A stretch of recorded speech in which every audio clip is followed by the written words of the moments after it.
хочу рассказать свою версию о том, как же создавалась Земля. Версия отличается от школьной программы. Ролик 15 минут. Смотрите, может быть, кому-то будет интересно.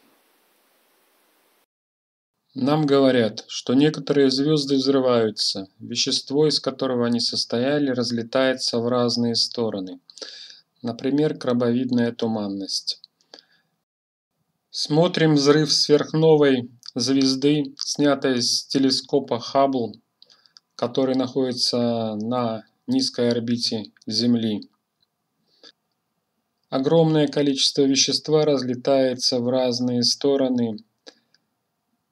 Мы его видим, потому что оно горячее и излучает свет.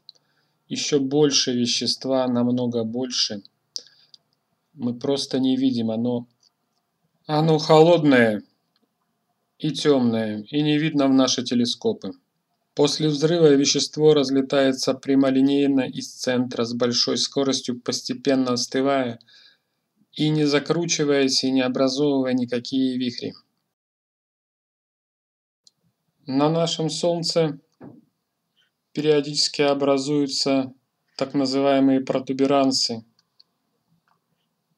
Солнце кипит как вода в котелке и выбрасывает в окружающее пространство тучи вещества, горячего вещества, которое разлетается в разные стороны.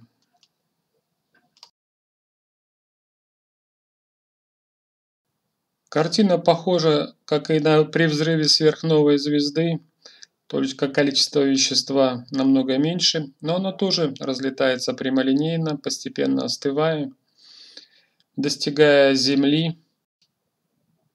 Движение прямолинейное и равномерное, скорости гигантские, но вихрей никаких нет.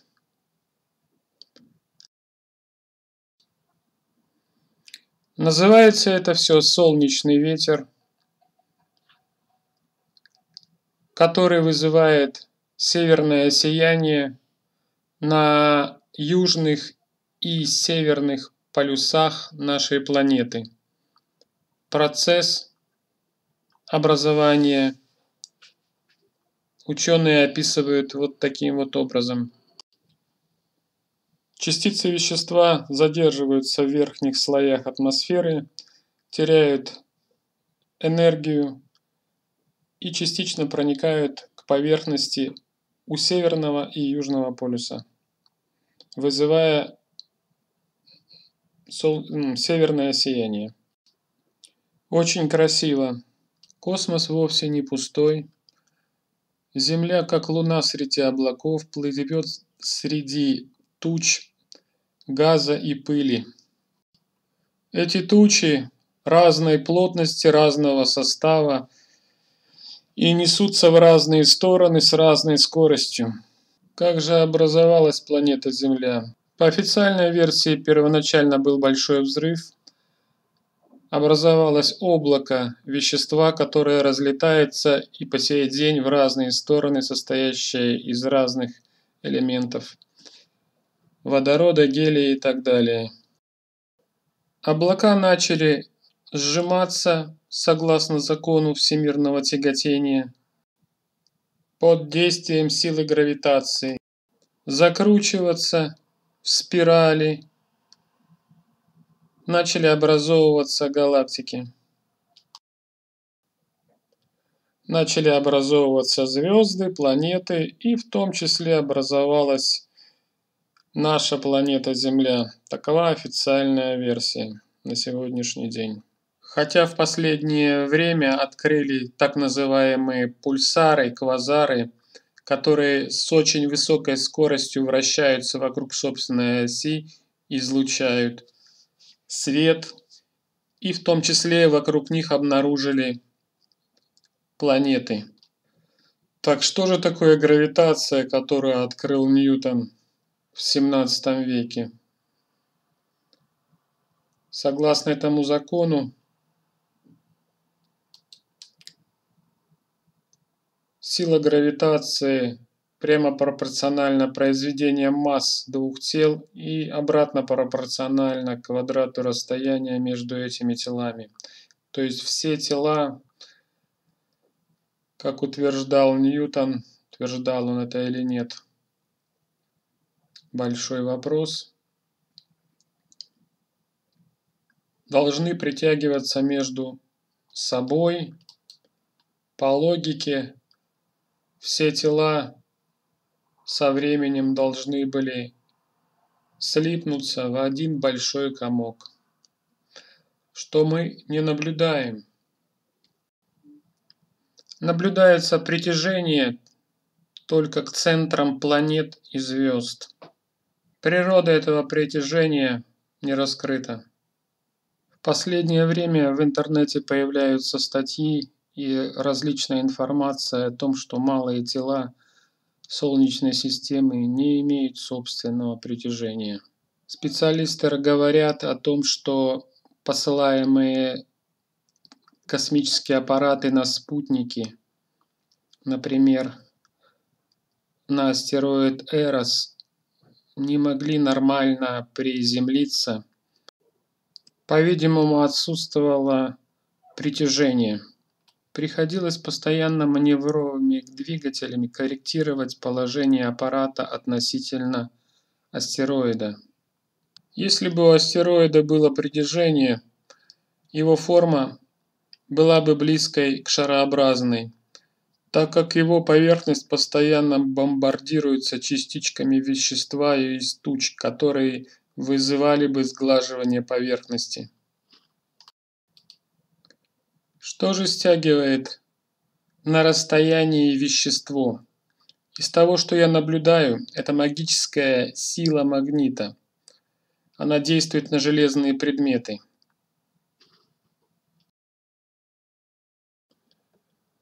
И так называемая электростатическая сила. Возможно, это одна и та же сила, просто проявляется с особенностями на разных веществах. Ведь известно, что если магнит хорошенечко нагреть, он потеряет свои притягивающие свойства. Простой пример. Если воздушный шарик потереть о волосы или о шерсть, о войлок, то потом его можно прилепить к потолку. Еще пример электростатической силы из школьной программы. Электрофорная машина. Трение пластин вызывает разряд до нескольких киловольт. Еще несколько наглядных примеров электростатической так называемой силы. Расческа, потертая волосы, вызывает отклонение струи воды из крана. Очень показательно.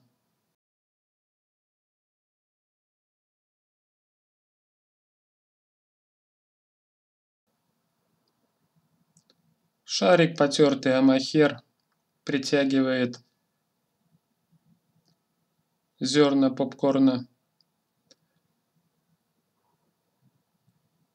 Линейка притягивает кусочки бумаги. Другие силы мне больше неизвестны. Получается, трение вызывает притяжение. Что же будет в космосе при столкновении двух облаков, состоящих из пыли и газа? Нарисовал как смог, не судите строго. Огромное количество газа, пыли и более крупных частиц мчатся по прямой навстречу друг другу. Обычно столкновение происходит под каким-то углом. Но рассмотрим для простоты вариант, когда облака движутся параллельно и частично внахлёст. В момент касания края облаков начинают сильно тереться друг от друга. Частицы при ударах разогреваются и получают электростатические заряды. То же самое, как с линейкой, потертой о бумагу, или с шариком воздушным, потертым о валенок. Заряженные частицы начинают притягивать пролетающие мимо частицы из другого облака и искривляют их траекторию движения. Сила притяжения уменьшается с расстоянием. Возможно, в квадратичной зависимости, то есть обратно пропорционально квадрату расстояния между этими частицами. Возможно. Облака начинают заворачиваться, часть облака начинает заворачиваться вокруг наиболее горячей заряженной точки. Процесс чем-то похож на вихрь, на водоворот. Перпендикулярно линии трения, зеленая линия, в точке Т формируется ось вращения будущей планеты, например, будущей Земли. Чем сильнее трение соударения частиц, тем выше их температура. Энергия прямолинейного движения переходит в нагревание и заряд частиц. Частицы слипаются, причем наиболее плотные и горячие устремляются в центр. Центр вращается с максимальной скоростью, вид сверху со стороны полюса. Последующие слои вращаются с разной скоростью, все медленнее и медленнее, трутся друг от друга.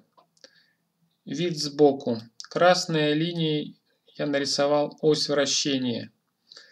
Заряд внутренних слоев влияет на ближайший слой и на следующие слои с убыванием.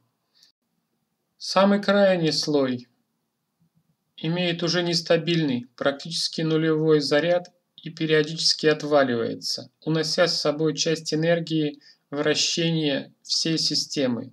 У Земли крайний слой находится намного дальше, чем находится Луна. Со временем, теряя энергию во внешнее пространство, скорость вращения слоев замедляется и Земля расширяется. Сила притягивания падает, а земные сутки растут. Тоже относится и к Солнцу, и к Луне. У поверхности Земли действуют, по-видимому, процессы, аналогичные процессам формирования планеты и звезд. К примеру, торнадо, которые закручиваются в результате трения различных слоев воздуха.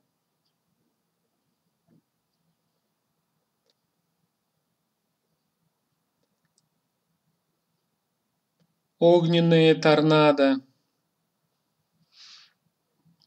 в результате нагревания у поверхности.